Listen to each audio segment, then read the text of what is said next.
नमस्कार शेतकरी बंधू आणि भगिनींनो, आज आपण बोलणार आहोत विदर्भातील तूर आणि सोयाबीन भावांच्या ताज्या विश्लेषणासंदर्भात। तूरचा भाव अचानक एमएसपी पेक्षा 1000 रुपयांनी वाढ का झाला? सोयाबीन मध्ये पुन्हा तेजी का आली? शेतकऱ्याला यातून नेमका किती फायदा होतोय, सविस्तर जाणून घेऊया आजच्या या व्हिडिओच्या माध्यमातून। तूर भावात प्रचंड वाढ, नेमकं घडलं काय तर सांगते। अकोला मंडईत तूरचा जास्तीत जास्त भाव 9150 रुपये नोंदवला गेलाय। या हंगामासाठी एमएसपी 8000 रुपये, म्हणजे भाव एमएसपी पेक्षा 1100 रुपयांनी जास्त आहे। ही वाढ एकाच दिवशी नाही झाली, तर चला डेटा नेमका पाहूया। 19 जानेवारी 6750 ते 7451 रुपयांपर्यंत भाव मिळाला। 23 जानेवारी 7100 ते 8161 रुपयांपर्यंत भाव मिळाला। 28 जानेवारी 7750 ते 8750 रुपयांपर्यंत भाव मिळाला आणि 30 जानेवारी 7600 ते 9150 रुपयांपर्यंत भाव मिळाला। आता हा ट्रेंड स्पष्ट सांगतो, भाव सतत वाढत आहे। भाव वाढीची नेमकी कारण काय तर तेही सांगते। नंबर 1, पावसातील अनिश्चितता, उत्पादन कमी। विदर्भ व मराठवाड्यात पावसाचे स्वरूप अनियमित होते। काही भागात पाऊस कमी, काही ठिकाणी जोरात, यामुळे तूरचे एकूण उत्पादन घटले आणि आवक मंदावली। नंबर 2, बाजारात नव्या तुरीची कमी आवक कमी, व्यापाऱ्यांमध्ये मालासाठी स्पर्धा वाढली आणि भाव वाढले। नंबर 3, दाल मिलचा वाढलेला दबाव। दाल उद्योगांमध्ये तुरीची मागणी प्रचंड आहे। मिल मालक उच्च भावनेने सुद्धा खरेदी करत आहे।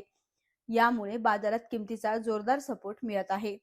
आता सोयाबीन मध्ये ही तेजी आली आहे, पण सावधगिरी मात्र शेतकऱ्यांना तुमच्यासाठी खूप आवश्यक आहे।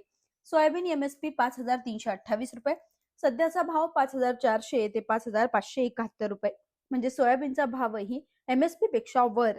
पण लक्षात घ्या, काही महिन्यांपूर्वी सोयाबीन एमएसपी पेक्षा 2 ते 3000 रुपयांनी कमी विकली जात होती।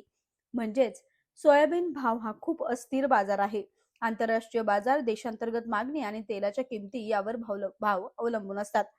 शेतकऱ्यांना खरंच याचा फायदा होतोय का?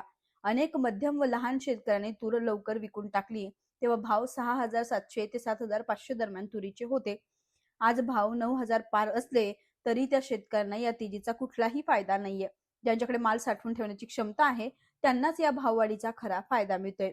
यालाच बाजार व्यवस्थेतील टायमिंग प्रॉब्लेम असं म्हणतात। आता पुढील 10 ते 15 दिवसात काय होणार ते सांगते। तुरी बाबतीत सांगायचं झालं तर आवक कमी राहिली तर भाव 8500 ते 9200 दरम्यान राहू शकतात। सरकारी हस्तक्षेप, नाफेड खरेदी सुरू झाला तर भाव स्थिर होण्याची शक्यता आहे। आयात वाढली तर भाव घसरू शकतात। सोयाबीनचं काय तर हलकी तेजी सुरू राहू शकते, पण मोठी उड्या मारण्याची शक्यता कमी आहे। कोणतीही मोठी बातमी, आयात, आंतरराष्ट्रीय भाव, डॉलर रेट आली तर तात्काळ भाव बदलू शकतात। शेतकऱ्यांना तुमच्यासाठी काय सल्ला तर तोही सांगते। तूर शेतकऱ्यांनी माल चांगला असेल तर घाई करू नका, भाव अचानक घसरत नाहीत, सप्लाय कमी आहे। पण 9000 पेक्षा वर गेले तर हळूहळू विक्री सुरू करावी। सोयाबीन शेतकऱ्यांनी सोयाबीन मार्केटमध्ये अस्वस्थता जास्त असते, त्यामुळे कॉन्ट्रॅक्ट रेट, दैनंदिन भाव दोन्ही पाहून विक्री करा। एका दिवसात पूर्ण माल विकू नका।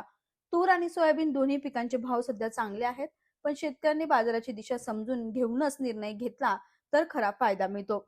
बाजारातील प्रत्येक बदल तुमच्यापर्यंत वेळेवर पोहोचवण्यासाठी आम्ही रोज नवनवीन अपडेट घेऊन येत असतो।